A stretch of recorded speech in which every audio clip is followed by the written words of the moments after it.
Hey guys, welcome back to the channel. So it appears that they heard our frustrations with the lack of Team of the Season cards that were released with the first Team of the Season drop, with the Young Stars players only receiving 8 on Friday, and they went ahead and added a bunch more today. So in this video, we are going to go over all of the new Team of the Season cards, as well as the sets, and talk about their value and everything that is going on in terms of Team of the Season. If you guys enjoy the video, make sure you give it a like and subscribe if you haven't already. Let's get into it. All right, we'll start down at the 93 overall, Matthew Phillips. We've got Workhorse, Fly the Zone, as well as Buzzing. So all three skating synergies does get +3 for each of them as well. 5'8", 160. So obviously size is going to be a bit of an issue competitively. Does have gold unstoppable force and silver truculence to help make up for it. Everything is 99. So it's not like this card is going to be bad by any stretch of the imagination. But if you've used the female cards earlier on throughout the year and you've kind of struggled with them, maybe you're in Division 1 or 2, and you're having a hard time using those types of cards,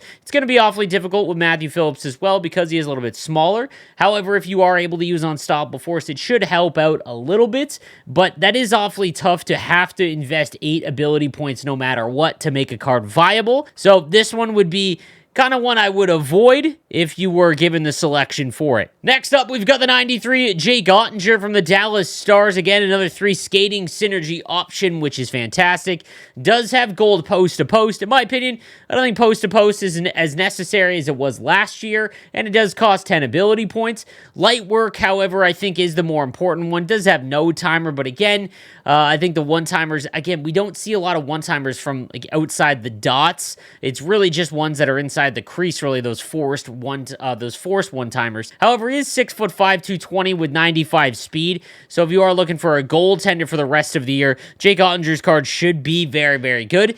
And also keep in mind, cards that are going to have playoff runs, so teams that are going to be in the playoffs, like the Dallas Stars, much higher shot to get regular upgrades. So whether it be prime times, things like that. If a card is not going to be in the playoffs or have any more future cards for prime times available, it just kind of limits their, regularity when they, in terms of upgrading them. So you got to keep that in mind. Jake Ottinger would be a pretty safe one to get upgraded cards. Then we've got the 93 Marco Kasper, again, the Detroit Red Wings prospect, who did have an MSP a little bit earlier on in the year, so he is makeable. 6'1", 192, can get up to 94 speed, 94 acceleration, that third slot. You could go Thief to play him at center. Silver unstoppable force, close quarters, quick draw, and no contest. This is an extremely good build card.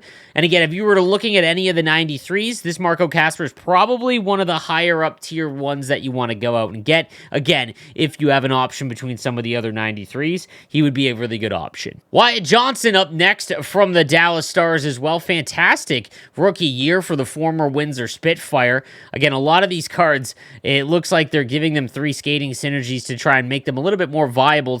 96 overall speed, 95 acceleration, 99 agility, gold elite edges, unstoppable force. That's really the combo that I would go with. I wouldn't worry about any of these other abilities. 6'1", 185. 90 body checking. So the thing is, again, he's going to play a little bit of like that Wayne Simmons card from the All-Star event that I mentioned, or Mitch Marner, Elias Pettersson. Good heights, but at 185, a little bit on the slender side, but does have unstoppable force, which should make up for it, which could make him a really usable card for the rest of the year. And again, he will get a playoff run, at least one round with the Dallas Stars. Jordan DUMAIS gets one, the 93 overall from the Halifax Mooseheads, one of the better QMJHL players throughout this entire year. Gold tape to tape, but he does have unstoppable force, close quarters, and elite edges. Again, those are the ones that you really want to focus on at this stage of the game. He's 5'9", 174, so again, it's going to be an issue with his size. I think this was a really usable card throughout the year because he had such good abilities, but now that everything's kind of caught up,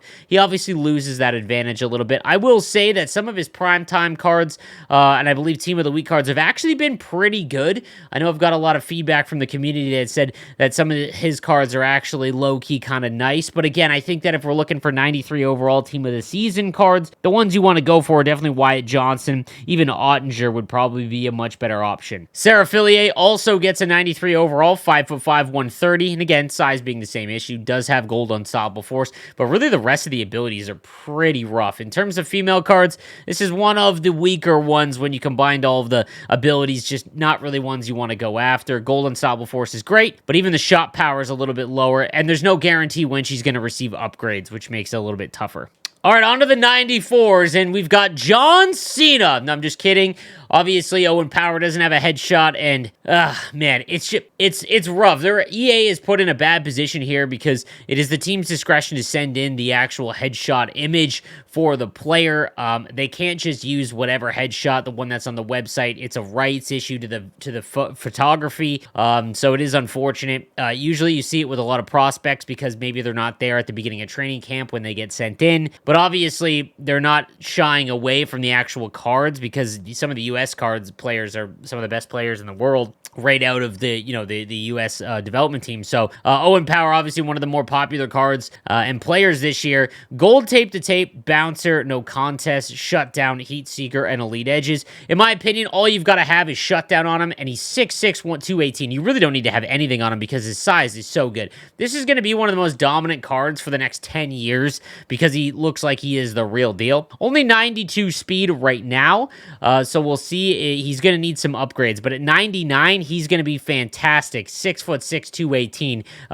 Just going to be a fantastic card at the end of the year. One that I personally have been waiting for quite some time for the no money spent team, the 94 Connor Bedard. He's got the 3 skating synergies, 95 speed, 94 acceleration. I believe is actually lower than his master set player in terms of his skating, but still extremely good at this stage, only a 94, and he's going to get a 99 pretty quickly because he's, in the playoffs with the Pats, and even if the Pats aren't good, he's the most hyped player since Connor McDavid. He's going to get a lot of upgrades and gold unstoppable force, which is going to make him viable. Again, I've used his master set player item, and while I would have made other options, or if I would have waited to week 2, unstoppable force has done decent enough as long as you aren't going up against anyone with truculence, and not everyone has truculence, but as long as you're going up with someone without it, you can hold on to the puck pretty decently, and his shot low far side has been nasty. So unstoppable force as well as close quarters has been a nice tandem with him, and I think that you're really going to enjoy it. Again, if you have his MSP, we'll talk about that in just a little bit.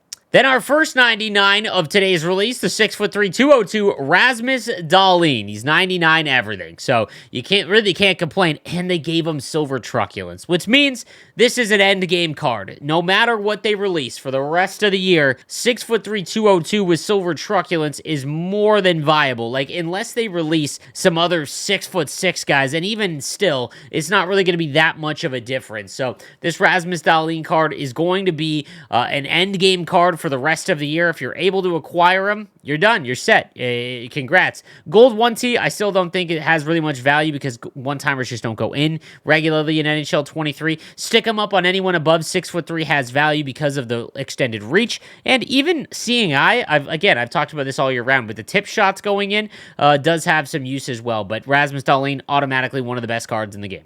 And then our other 99 from today's release is the 99 Tim Stützle. Fantastic year, which hurts my soul as a Sharks fan. Gold unstoppable force. You can really just stop it there. 6', 193 with gold unstoppable force is going to do the job. There will be bigger cards that get unstoppable force and hit 99 overall, but it really won't be for a while, and it won't matter. Like, if you get this 99, you're laughing and enjoy because he's going to be such a good one. And I've talked about Wheels a little bit. At 99 speed, Wheels is viable just because, when everyone gets up to 99, this gives you a little bit of an advantage. And again, I think because the cost is so high, the cards have to have 99 at this stage for you to make it worth it. All right, so just want to touch on the sets now, and I do want to bring this up because I have seen this question in the comment section quite a bit. There are 2 options here for the trade-in on every single one, it looks like. The reason being is one is for the upgradable one. So if you made the master set player Jack Hughes, you could trade him in. But if you pulled the straight up 95 right out of the gates, or if you got them in the auction house, that kind of thing, that's the difference there in those 2. It's not like a duplicate or anything like that. That's the reason why. Now, we do have some master set upgrade items that we can talk about. So the first one is Owen Power. If you have his 93 overall master set player item as well as his as 18 team of the season collectibles, you're looking at about 288,000 coins to upgrade this master set player item to the team of the season version, 100% I would do that, because they'll give Owen power cards, and you can't make 6'6" on a lot of cards. Like, this is definitely one of the options I would recommend, especially if you have the master set item. Now, the next question I'm going to get is, should you go back and make him? That is going to cost you quite a bit. In total, about 583,000 coins to make his card from scratch, and then get all of the collectibles, which is still a half decent value, because you know Owen Power at 99 is going to be a great card. The other trade-in option is for the 99 Fantasy RASMUS DAHLIN. Now, it does look like you will trade in if you traded in him tradable, you will get the tradable one back, as well as the untradeable team of the season player. If you've done this, in the comments section, let me know, because in prior years, when you've done this, if you traded in the tradable version, it gave you the untradeable back, so you weren't able to sell it. I know a lot of people kind of wanted to know that, but just keep that in mind. I'm not 100% sure. I'm trying to get clarification on it, but if you have him tradable and you get his untradeable team of the season card, that'd be insane, because you could just essentially get a free 99 and then sell the DAHLIN back, which is why I don't think that's an option. Same with the Tim Stützle card. Guys, even if you have a tradable Tim Stützle and you're able to get, you know, the other 99 for free,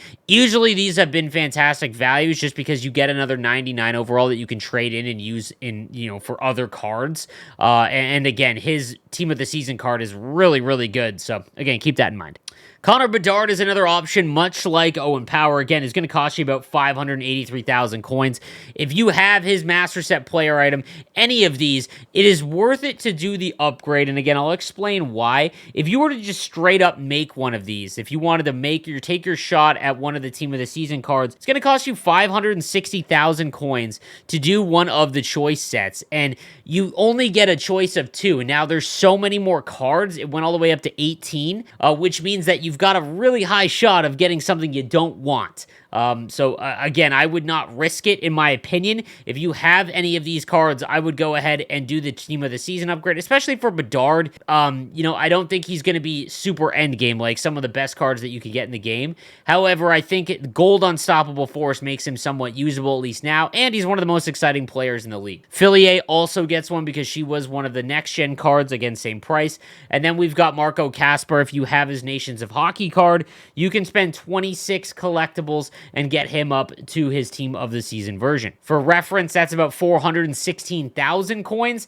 I don't know if I would do that one, just because essentially another 100K and you could take your shot on something better, but that's just the math on him. All right, guys, that is going to do it for today's content. Let me know what you think in the comments section down below, and I'll see you guys next time. Have a good one.